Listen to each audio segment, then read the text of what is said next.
Ito po ang mukha ng hustisya sa ilalim ng administrasyong ito. Nasaan ang mabilis na aksyon ng ombudsman para sa mga opisyal ng administrasyon na hayagang itinuturo sa bilyong-bilyong pisong flood control scam? Mabagal ang hustisya pag galamay ng palasyo ang sangkot. Pero pag kay Marcoleta na nangunguna sa pag-iimbestiga sa anomalya sa Senate Blue Ribbon, napakabilis ninyong mag-imbento ng kaso. Bilang dating PACC chairman, alam ko ang pasikot-sikot ng batas laban sa korupsyon. Kaya pag nakikita ko ang panggigipit na ito, hindi po pwede akong manahimik.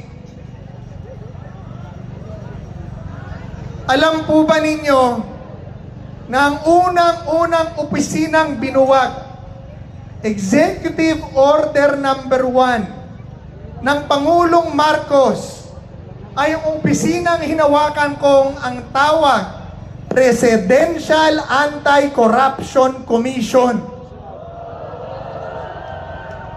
Ito ay nagpapahiwatig ng laganap na korupsyon na nakikita natin ngayon. Imbis na palakihin ang opisinang lumalaban sa korupsyon, tinanggal pa. Kaya ngayon ang bubuaya ang lalaki na.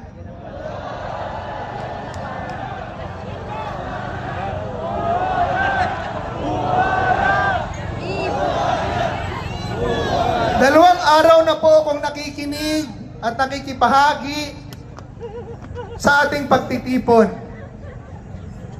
Pero nais ko pong ikwento ng bahagya sa inyo ang isang issue na hindi pa masyadong napag-uusapan. Suriin po natin ang batas ng tama at walang pagkiling. Sinasabi po ng ombudsman, ang plunder daw po ay hindi lamang para sa ninakaw sa gobyerno. Sakop din daw nito ang pribadong pera basta nakuha sa iligal na paraan. Sige, tanggapin natin ang jurisprudence na yan. Pero ito po ang aking tanong sa ombudsman. Nasaan ang illegal na paraan or illegal means sa kaso na isasampa nyo kay Senador Marcoleta? Para maging plunder ang pribadong pera, kailangan patunayan ng Estado na ang perang yan ay nakuha sa pamamagitan ng krimen, gaya ng pangingikil, suhol, pagbebenta ng impluwensya, kapalit ang kontrata. Pero ano ang katotohanan kay Senador Marcoleta? Walang binentang kontrata. Walang binentang pabor. Ang 75 milyong piso ay hindi nakuha sa illegal na paraan. Ito ay kusang loob at legal na tulong pangpolitika mula sa mga kaibigan na nagtitiwala sa kanya at sa kanyang prinsipyo bago pa man magsimula ang opisyal na kampanya.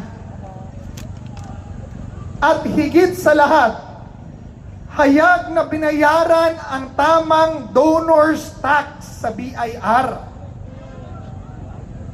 Paano nyo tatawaging ill-gotten wealth o kriminal na yaman ang perang dumaan sa illegal na proseso ng pagbubuwis ng gobyerno? Ang kakulangan sa SOSE ay isang administratibong teknikal lamang. Hindi yan kriminal na intensyon para sa kasong plunder or pandarambong.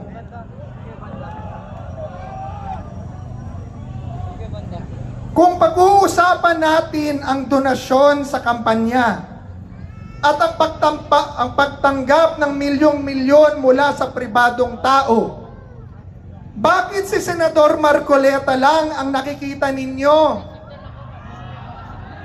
Silipin din natin ang Malacanang noong 2022.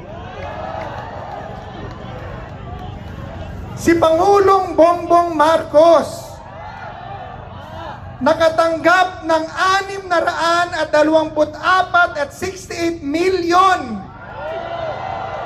mula sa pribadong donor. At sino ang mga nag-donate? Si Secretary Anton Lagdameo na ngayon ay Special Assistant to the President. 247.32 million pesos. Ano siya ngayon? Espesyal na assistant ng Pangulo sa Malacanang Gabinete. Pangalawa, si Mel Robles nag-donate ng 30 milyong piso. Ngayon, siya ang General Manager ng PCSO. Ikatlo, si Secretary Francisco Chu Laurel Jr. nag-donate ng 30 milyong piso sa partido. Ano siya ngayon? Kalihim ng Department of Agriculture. Tanong, bakit kapag kaalyado ng palasyo ang tumanggap ng daan-daang milyong pisong pribadong pera mula sa mga negosyante, na kalaunan ay binibiyayaan ng matataas na posisyon sa gobyerno, tinatawag ninyong legal at hayag at malinis na donasyon. Pero kapag ang isang tapat na mambabatas tulad ni Marcoleta ang tinulungan ng mga kaibigan para sa kanyang advokasya, ginagawa ninyo ng kriminal ang kahulugan ng pagkakaibigan at tinuturing ninyo itong indirect bribery. Ito po ang mukha ng hustisya sa ilalim ng administrasyong ito. Kapag kakampi, may proteksyon. Pag kritiko, hinahanapan ng butas para makasuhan ng plunder.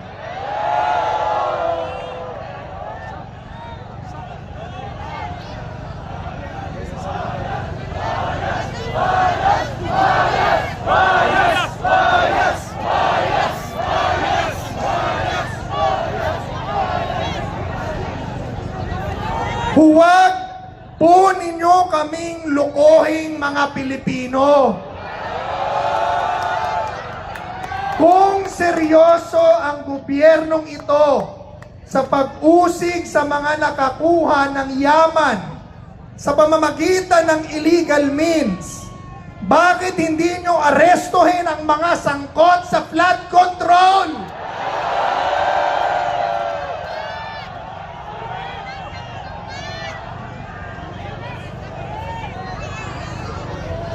Diyan sa bilyong-bilyong pisong flood control allocations, may mga totoong predicate acts ng plunder.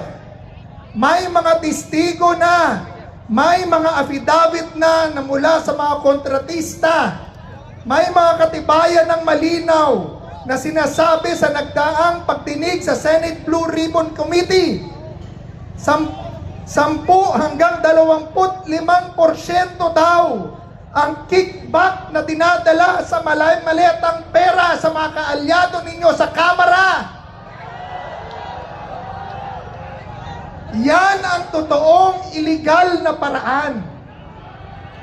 Pera ng bayan na pinagkakakitaan habang ang mamamayan nalulunod sa baha.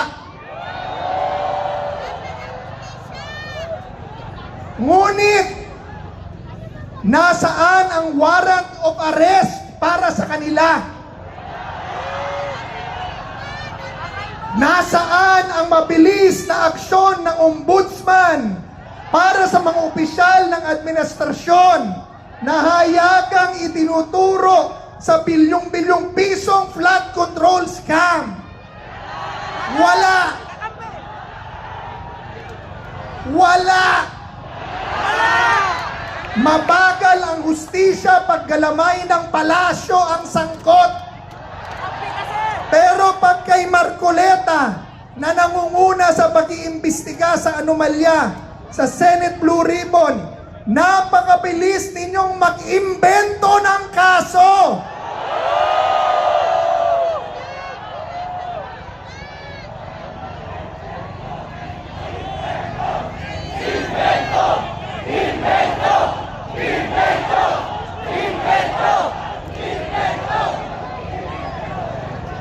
Ginawa ninyo ito para patahimikin ang naghahanap ng katotohanan at pigilin siyang gumanap sa kanyang tungkulin sa Senado.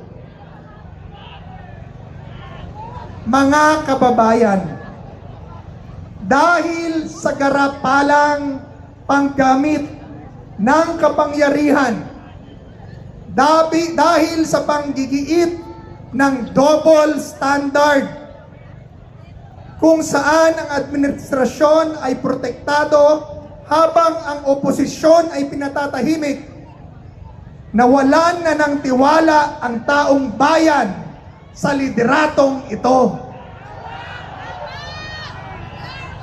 Kaya huwag tayong magtaka at huwag kayong magtaka kung bakit ngayon, 4 na taon lipas na ipagbunyi ng Pilipinas ang kanyang panalo bilang Pangulo. June 30, nanumpa po siya. June 30, 2026, yung mga sumuporta sa kanya, nananawagan at nagtitipon-tipon na sabihin siyang, bumaba ka na dyan. Bawal sabihin ng iglesia. Pero maraming Pilipino, yan ang pinananawagan dahil sa kanyang ginagawa sa ating bayan. Pangulong Bongbong Marcos, ang pamahalaan ay hindi kayang magpatupad ng batas ng patas. Ang pamahalaan na ginagamit ang mga ahensya ng hustisya bilang politikal na sandata ay pamahalaan na nawalan na ng moral na karapatang mamuno sa bayan.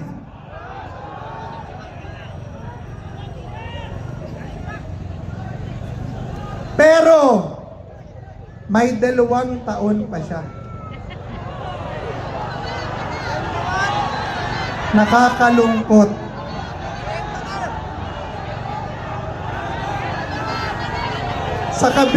Sa kabila ng ating pagtitipon, sigaw, expose, nananatiling bingi ang Malacanang at gobyerno sa panawagan ng bayan na naghalal sa kanila. Kaya ang aming pakiusap, kung hindi nyo kayang gawin ng tama, bumaba na kayo dyan!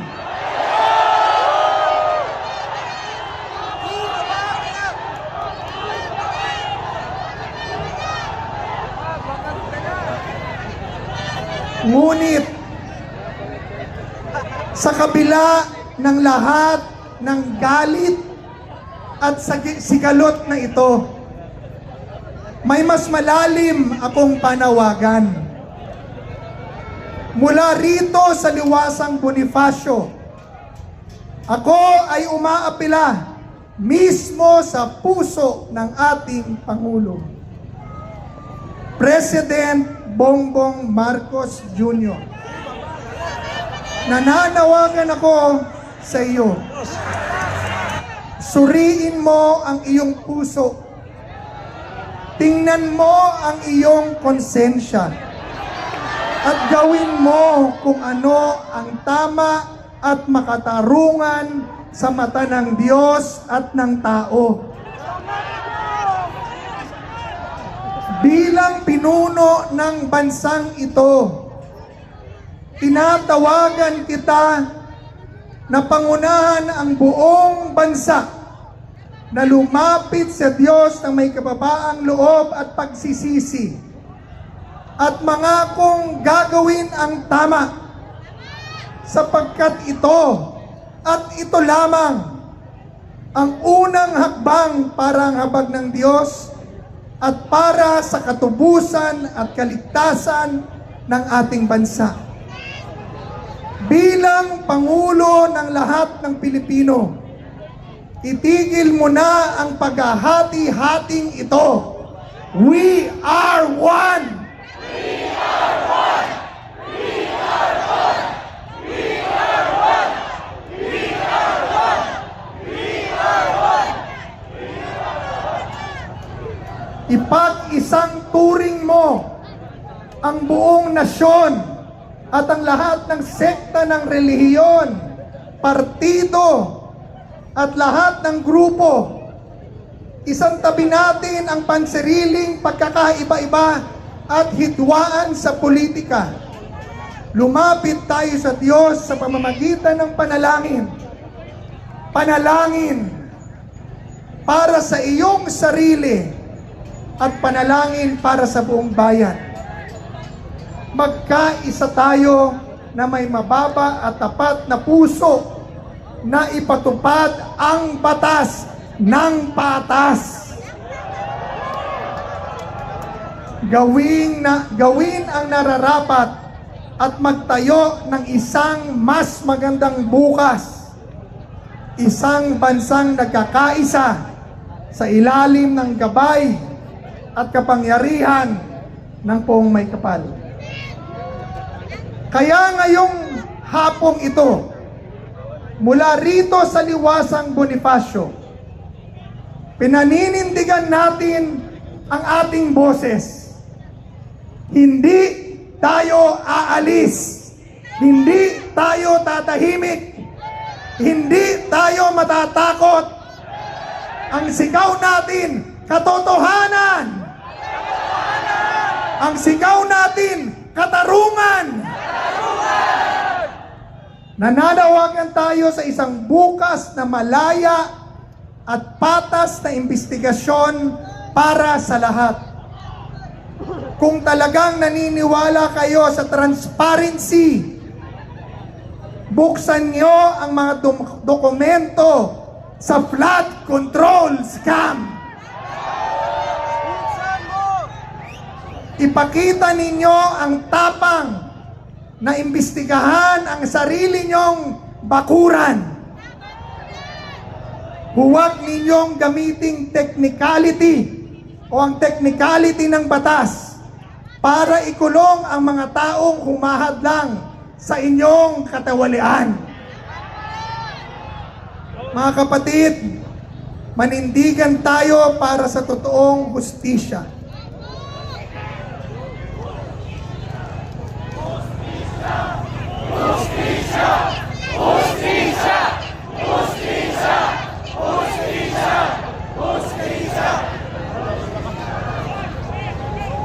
Itayo natin ang bandila ng patas na batas. Wala po akong pakialam kung kaibigan ko, kapartido ko ang nagnakaw, imbestigahan ninyo at ipakulong nyo. Pero pag partido nyo rin at kaibigan nyo ang nagnakaw, kahit sila, ipakulong nyo din.